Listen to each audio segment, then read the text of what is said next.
কোথায় গিয়েছিলে? বাপি, আমি হৃদয়কে খুঁজতে গিয়েছিলাম। কেন খুঁজতে গিয়েছিলে? আমার কিছু কথা বলার ছিল হৃদয়কে, তাই। বলা খাওয়ার আর কিচ্ছু বাকি নেই। আজ বাদে কাল তোমার বিয়ে, তুমি আর বাড়ি থেকে বেরোবে না বেগম। এই ফোনটা দাও, ফোনটা দাও, দাও। হ্যালো, কে কে বলছেন? তোমার নাম কি? আমার নাম হলো গিয়ে পুটি। কি? আগে খেদির বোন পুটি, গ্রামে ডাকি। কিন্তু তোমার গলাটা খুব চেনা চেনা লাগছে। তুমি পাল্টে যেও না হৃদয়দা, তুমি কেমন যেন হয়ে গেছো। তোমার পোশাক আশাক সবকিছু পাল্টে গেছে। তোমাকে দেখে কেমন কেমন লাগছে। যেমনই লাগুক, তা নিয়ে তুমি মাথা ঘামাস না। হৃদয়দা, আমি তোমাকে বলতে এসেছি তুমি যে ধারণা করছো সব ভুল। তাহলে তুই সেই জোনাকি যার কথা আমি বহুবার হ্যারির কাছে শুনেছি। জানো না তুমি, আমার তোমাকে ছাড়া ঘুম হয় না রাতে। এর জন্য তো একজনকে খুঁজছি, যাকে ছাড়া ওর রাতে ঘুম হবে না। যাকেই আনো বাপি, তার পাশে আমার বিনিদ্র রজনী কাটবে। ঘুম আসবে না, কিছুতেই আসবে না। এই নিন, খেয়ে নিন ওষুধটা, নিন। থামি, থামি, থামি, কি হয়েছে থামি?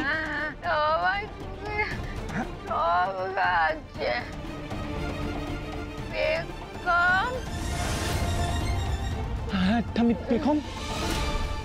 বুঝলে বৌমা, মাছ কাটতাম আমরা। আমাদের গায়ে অচিন জেলে বলে একটা জেলে ছিল।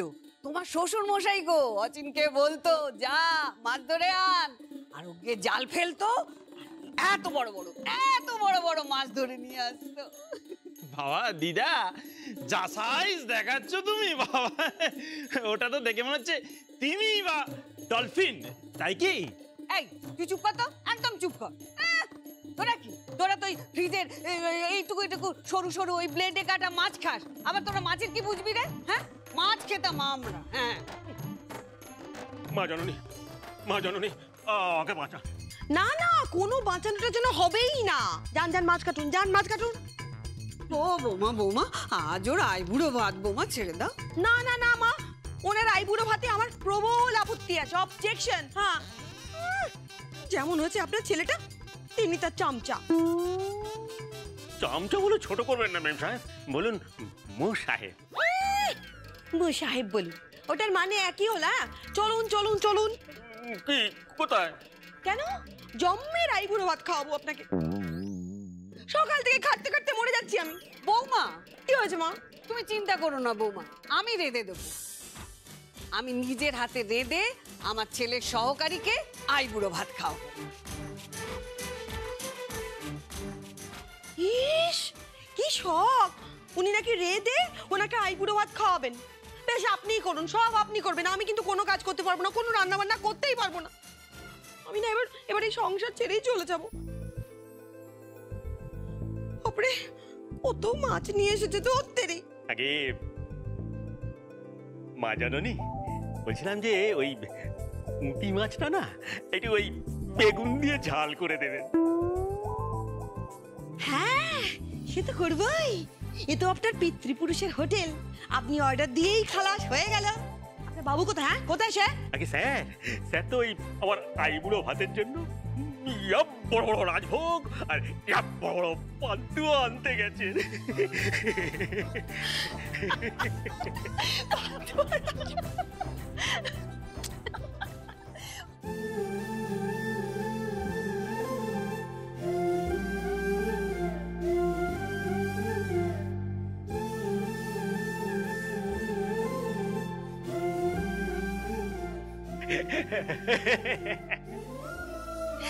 মোশারফ কাকা, কি আপনার আইবুড়ো ভাতের জন্য বড় বড় রাজভোগ আর পান্তুয়া?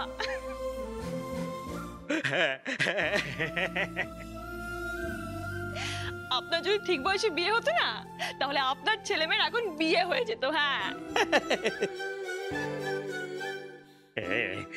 এভাবে বলো না তুমি। দেখো দেখো, তোমাদের মোসাহেব কাকিমা না খুব ভালো হবে। হ্যাঁ, একেবারে মেড ফর ইচ আদার।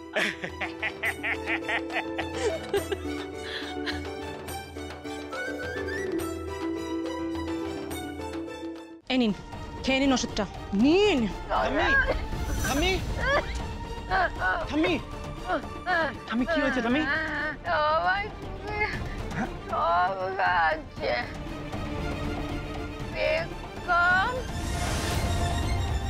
হ্যাঁ থামি, বেগম কি ঘর গুছিয়েছে একটু আমায় দেখতে হবে না? বড় বৌদি যদি তার ভাইয়ের থাকার ব্যবস্থা ঠিকঠাক হয়েছে কিনা সেটা দেখে নিতে চায়, তাতে তোমার আপত্তির কি আছে? আমি তো সেটাই বুঝতে পারছি না। আর যেচে পড়ে নিজের ঘাড়েই কেন দায়িত্বটা নিচ্ছ বারবার? আপনার সঙ্গে কিন্তু আমার একটা আলোচনা আছে, আলাদা করে আপনার সঙ্গে আমাকে একটু বসতে হবে। মথুরবাবু, বড় জ্যাঠাইমাকে খুঁজে পাওয়া যাচ্ছে না। একদিকে মায়ের জ্ঞান ফিরছে না, অন্যদিকে বড় মাকে খুঁজে পাওয়া যাচ্ছে না। কোন দিকটা আগে সামাল দেবো আমরা? আমাদের আগেই বোঝা উচিত ছিল বাবুমশাই চলে যাওয়াটা মা বড় মা দুজনের পক্ষে মেনে নেওয়াটা কঠিন। বড় মাকে আমাদের খুঁজে বের করতেই হবে। ভাই মাধব, মাধব, সব পাইক লেঠেল সবাইকে জড়ো করো এক্ষুনি এক্ষুনি।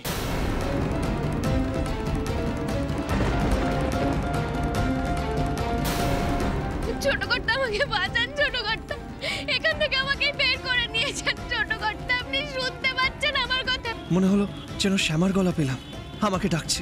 যেভাবে হোক আমাকে শ্যামার কাছে যেতেই হবে।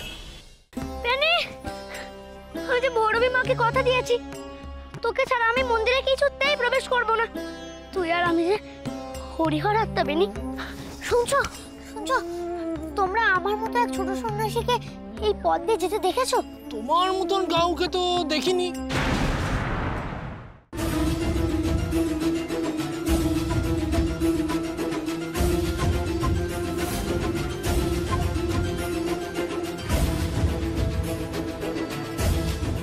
এখানেই থাকিস মা, সে আসবে। তোকে অনেক বড় দায়িত্ব নিতে হবে, যে সকলকে রক্ষা করার দায়িত্ব। এত কাজ আমি সত্যি করতে পারবো? শ্রদ্ধেয় স্বামী বিবেকানন্দ কি বলতেন জানিস? ওঠো, জাগো, এগিয়ে চলো, লক্ষ্যে পৌঁছানো না পর্যন্ত থেমো না। আচ্ছা, তুমি একটু আমাদেরকে খুলে বলবে অফিসে ঠিক কি হয়েছে?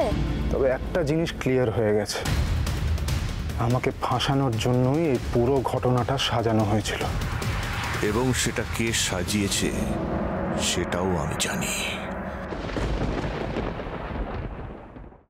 রোহিণী, আমার কিন্তু মনে হয় এখন এই বিয়ে উপলক্ষে তোমার ওখানেই যাওয়া উচিত।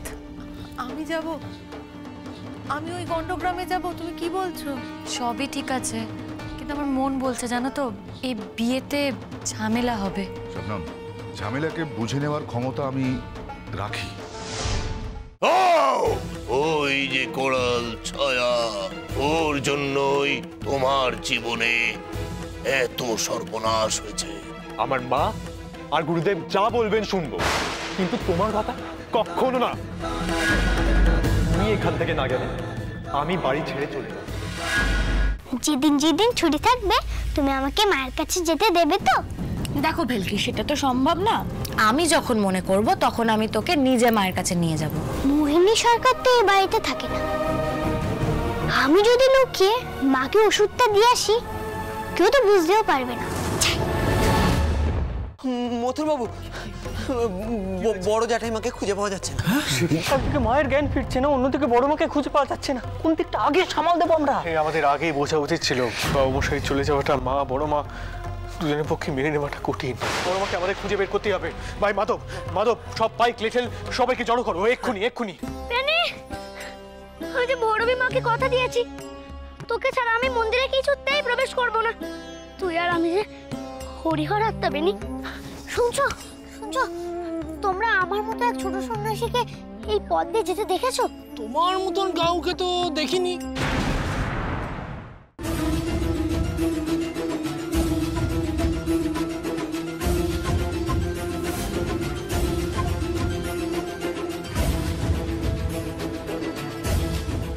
এখানেই থাকিস মা, সে আসবে। তোকে অনেক বড় দায়িত্ব নিতে হবে, যে সকলকে রক্ষা করার দায়িত্ব। এত কাজ আমি সত্যি করতে পারবো? শ্রদ্ধেয় স্বামী বিবেকানন্দ কি বলতেন জানিস? ওঠো, জাগো, এগিয়ে চলো, লক্ষ্যে পৌঁছানো না পর্যন্ত থেমো না।